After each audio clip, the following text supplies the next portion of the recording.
20 jaar in werk hier, de jachtwet van de Werf.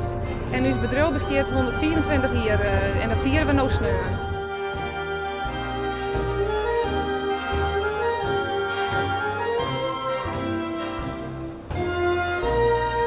Je bent originele van de Werf?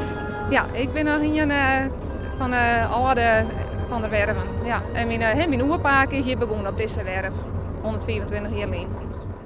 Nou, we zijn hier in de oude timmerwerkplaats van begin 1900.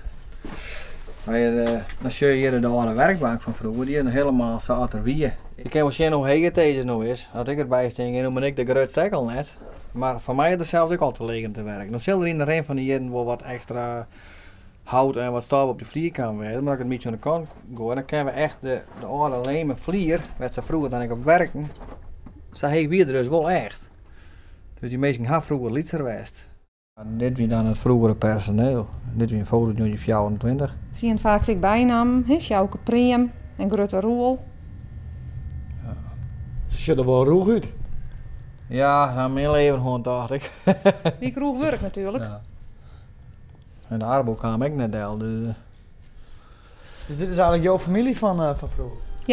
Ja, dit is mijn oerpaken en dat is mijn paken. Ja.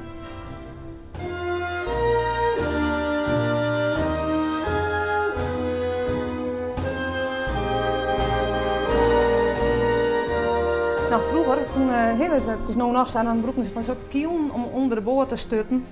Zodat er de stevige lei. En mijn paken rekenen steeds van die kielen kwijt. En hij snapte net hoe dat kon.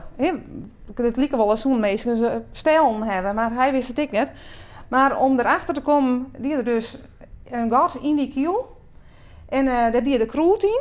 En toen die er weer pekken doorheen, zodat het hier dat ik zes zo. En op een gegeven moment wie er een ontploffing in werk in een kachel. Dus toen wist hij nou.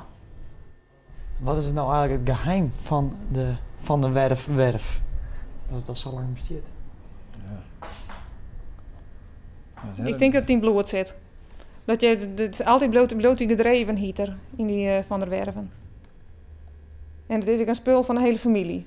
Ja, Ik kom iedereen die tantes komt, en- ja, als ja. je komt, dan ben je weer thuis. Zo vielen ze hetzelfde weg.